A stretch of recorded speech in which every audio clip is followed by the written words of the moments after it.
ጃጊሶ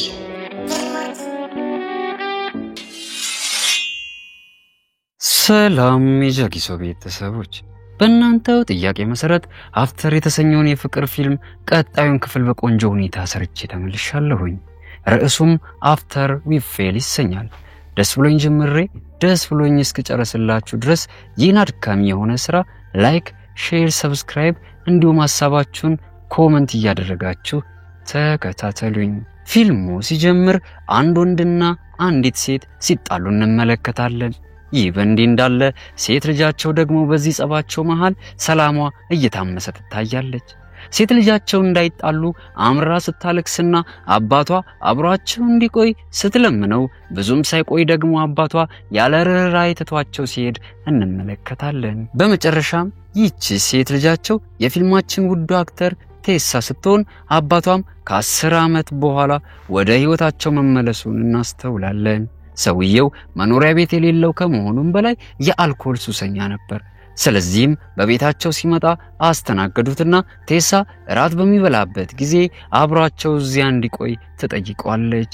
ይህም በእንዲህ እንዳለ ሃርዲን የቴሳ አባት አሁንም ቢሆን ተመሳሳይ የሆነ የጎዳና ባህሪ ያለው ሰው እንደሆነና ልክ ቴሳን በልጅነቷ እንዳደረገው ዛሬም ድጋሚ ጥሏት ይሄዳል ብሎ ያስብና ይሰጋ ነበር። ስለዚህ ሃርዲን የተወሰነ ገንዘብ አውጥቶ ይሰጠውና ቴሳ ዳግም አባትነቱን ሳትለምድ ወጥቶ እንዲሄድላት ይጠይቀዋል። ሆኖም ግን አባትየው ከምንም ነገር በላይ ከሴት ልጁ ጋር ጊዜ ማሳለፍ እንደሚያስደስተው በመግለጽ እንደ ጉቦ የቀረበለትን ገንዘብ እንብየው ይለዋል።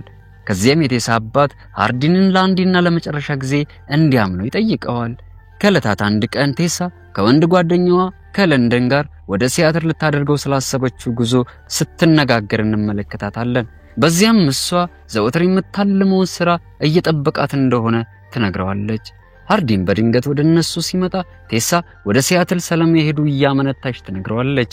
ሃርዲን ግን በንዴት ከዚህ ቀደም አንድ ላይ ወደ ለንደን ለመሄድ ማቀዳቸውን እያስታወሰ ይጮህባታል።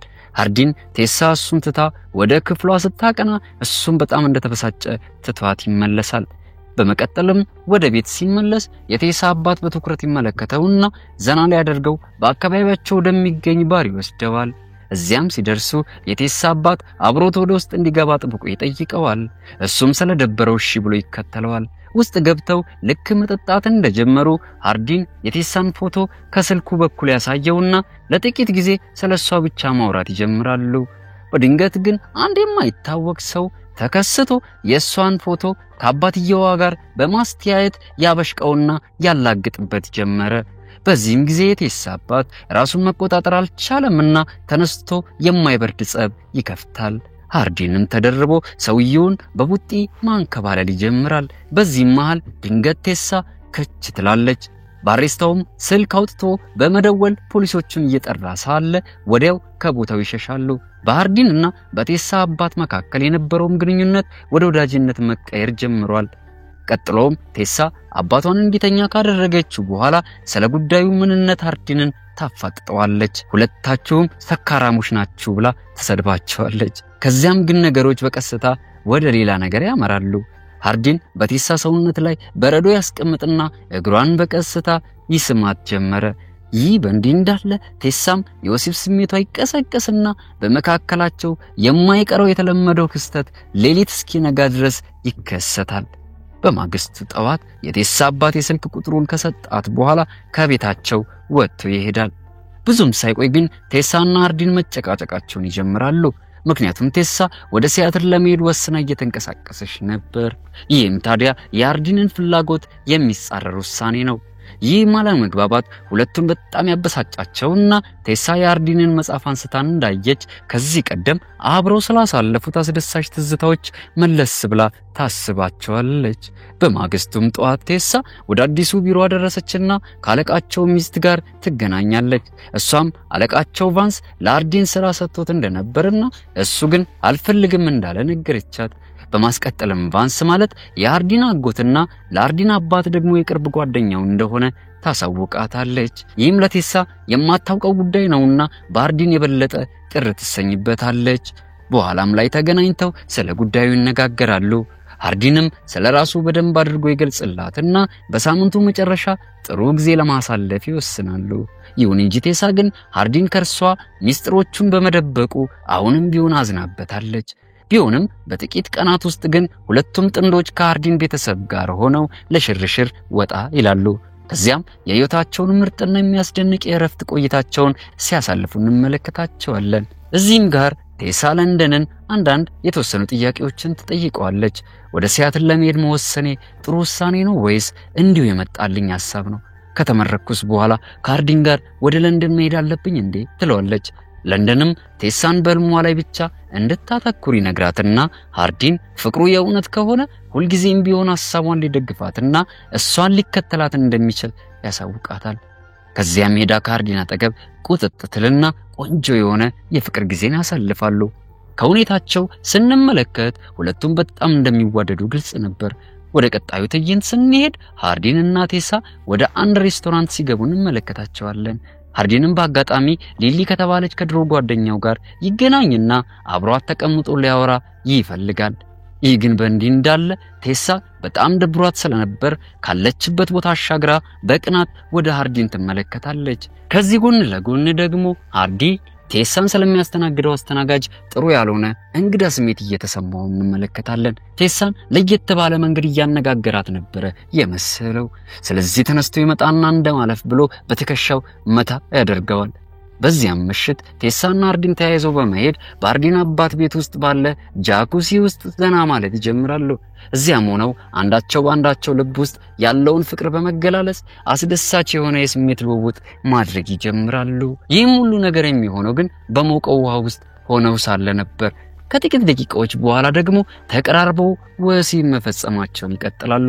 በማስቀጠልም ወሲባቸውን እንደጨረሱ ሃርዲን ቴሳን ዞር ብሎ አስተናጋጁ ተመችቶሻል እንዴ ብሎ ይጠይቃታል።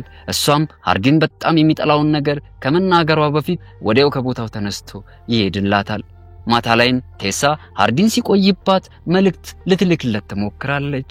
ነገር ግን ብዙም ሳይቆይ ከሊሊ ጋር እየተዝናና መሆኑን ገመተች። ይህም ትንሽ እንድታዝን ያደርጋትና ለለንደን አብረን መጠጥ እንጠጣ ብላ ሚሴጅ ልታደርግለት ወሰነች። ቢሆንም ግን አላደረገችውም። ብቻዋንም ወጣ ወደ ባሩ እየሄደች ሳለ በመንገዷ ላይ የሬስቶራንቱ አስተናጋጅ የሆነውን ሮበርትን ተገናኘች። አንድ ላይ ገብተው መጫወትና መጠጣት እንደጀመሩ ሮበርት በኒውዮርክ ከተማ እንደሚኖር ይነግራታል። በሆነ መንገድ ሮበርት በእሷ ላይ ፍላጎት እንዳሳደረ ለማሳየት እየሞከረ ነበር። በድንገት ግን ሃርዲን በመካከላቸው ይመጣና በሮበርት ላይ አስቀያሚ የሆነ ማንነትን ማሳየት ይጀምራል። ቴሳንም ከፈለክሽ ለምን አብረሽው አታድሪም ይላታል። በተጨማሪም ሃርዲን ምሽቱን ከሊሊ ጋር ስለማሳለፉ በመካድ ጭቅጭቃቸውን እያጋጋለው ይመጣል። ቴሳም በንዴት ትታው ትሄዳለች። ሮበርትም ቴሳን ተከትሎ ይወጣና ከመለያየታቸው በፊት ለቴሳ ወደ ኒውዮርክ የምትመጣ ከሆነ ስልክ እንድትደውልለት ቁጥሩን ይሰጣታል። በሚቀጥለው ቀን ሃርዲን ሲታይ በትላንትናው ምሽት ክስተት በጣም የተናደደ ይመስል ነበርና እሷም ቀረባለች። ከዚህ በላይ የሚያስደንቀው ነገር ግን የሮበርት ቁጥርን መቀበሏን ስትነግረው ነበር በስጭቱን ከፍ ያደረገበት። ከዚያም በቁጣ ስራውን ያገኘውና ለቫንስ አሳታሚ ድርጅትም ማመልከቻ እንድታስገባ ደውሎ የነገራት እሱ መሆኑን በመግለጽ ጥርጣሬውን ከፍ አድርጎ ያሳያታል። ይህም ደባሪ ጥርጣሬ ቴሳን ትንሽ ስሜታዊ ያደርጋታል። ሃርዲን እሷን የሚያምናት ይመስላት ነበር፣ ነገር ግን ፈጽሞ እንደተሳሳተች ገባት። እዚህ ጋር ግን አብራው በመሆን ህይወቱን የለወጠችው እሷ ስለሆነች ሊያጣት እንደማይፈልግ ግልጽ ነበር። ሃርዲን ራሱ ሄዶ ከቫንስ ጋር እየተነጋገረ ሳለ ቴሳ ሻንጣዋን ስትሸክፍ እንመለከታታለን። ቫንስ ለሃርዲን በድጋሚ ስራ ይሰጠዋል። ሆኖም ግን ሃርዲን ካሁን በኋላ ምንም አይነት እገዛ ካንተ አልፈልግም በማለት ይለያያሉ። ቀጥሎም ወደ ቤቱ እንደደረሰ በንዴት ቴሳን መጣራት ይጀምራል። ነገር ግን በቤቱ ውስጥ ማንም የለም ነበርና ባዶነት ተሰማው። ይህም ነገር ሃርዲንን ወደ መረረ ለቅሶ ያመራዋል።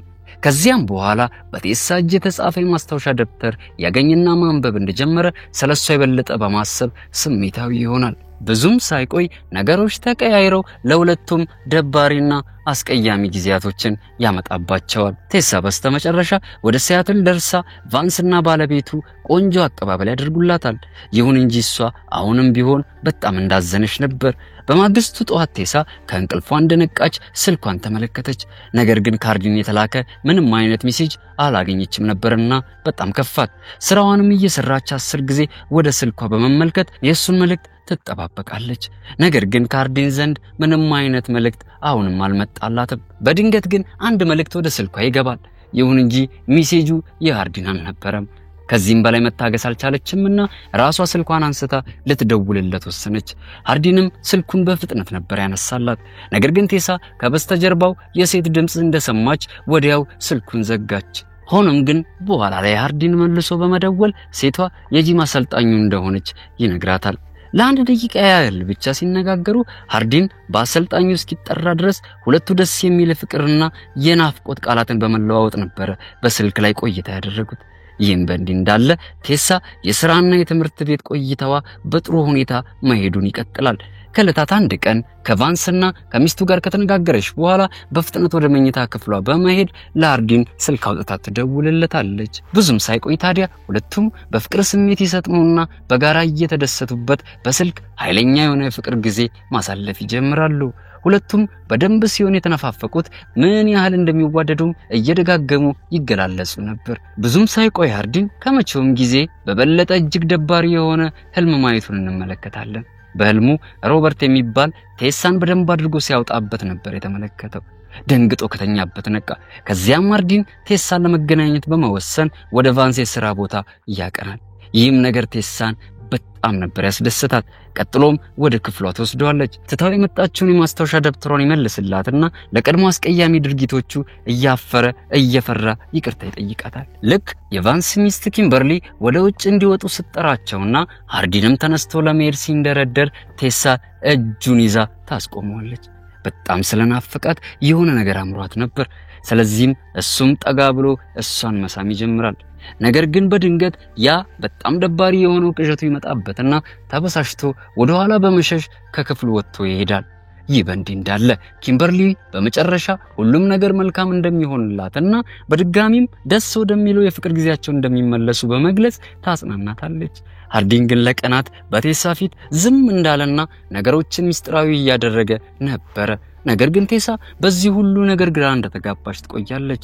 በዚያው ምሽት ሃርዲን ከአልጋው ተነስቶ በመውጣት ጭንቀቱን ለማቅለል የቦክስ ልምምድ ማድረግ ይጀምራል። እሷም ያለበት ድረስ ስትመጣ ህይወቷን ቀለል ማድረግ እንዳለባት በመጥቀስ ከሌላ ሰው ጋር ፍቅር እንድትመሰርት ሐሳብ ያቀርብላታል። በመጨረሻም ለምን እያለች ስትወተውተው ከዚህ ቀደም ያየውን መጥፎ ህልም ይነግራታል። እሷም ይህን ሰምታ ሃርዲን ማለት ለሷ ዘላለም ዓለሟን የምታፈቅረውና የምትፈልገው ብቸኛው ሰው እንደሆነ አረጋግጣ ትነግረዋለች፣ ታሳምነዋለች። ብዙም ሳይቆይ ታዲያ ኃይለኛ የሆነ የፍቅር እሳት በመካከላቸው ይነሳና ለተወሰነ ጊዜ አምሮታቸውን እየተወጡ ምሽቱን ያሳልፋሉ። በማለዳ ጧትም ሁለቱን በጣም ደስተኛ ሆነው ከተኙበት ሲነቁ እንመለከታቸዋለን።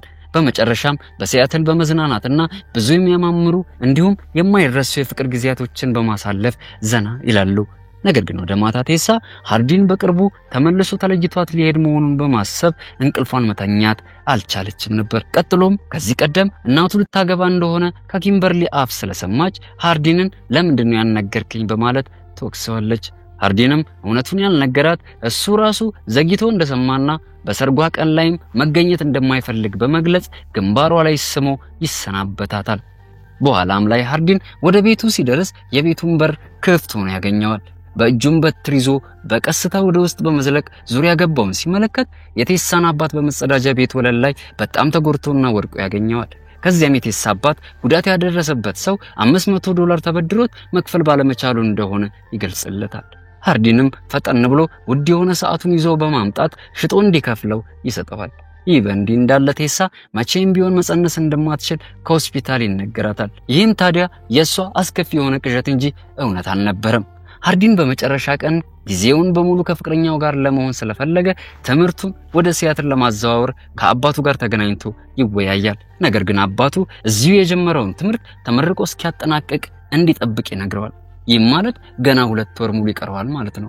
በመቀጠልም ሃርዲን ቫንስ ባዘጋጀው ፓርቲ ላይ ድንገት ተገኝቶ ቴሳን ሰርፕራይዝ ያደርጋታል።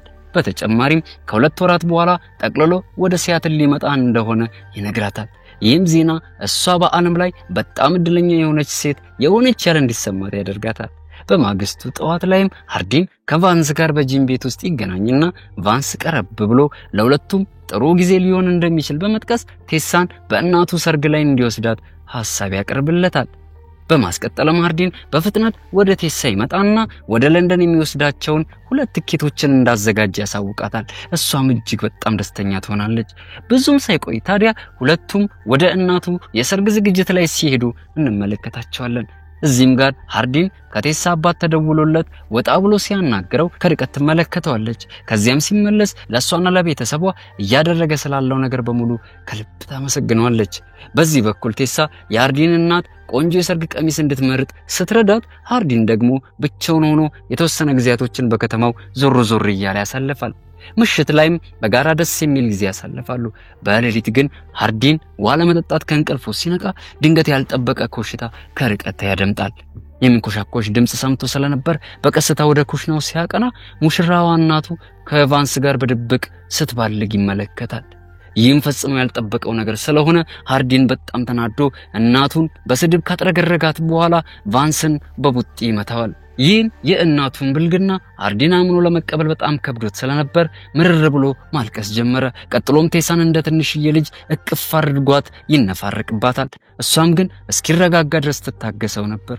በመጨረሻም ቀን የሃርዲን እናትና ማይክ ጋብቻቸውን ሲፈጽሙ ሃርዲን በቁጣ ስሜት ከቴሳ ጋር ጋብቻውን ይታደማል።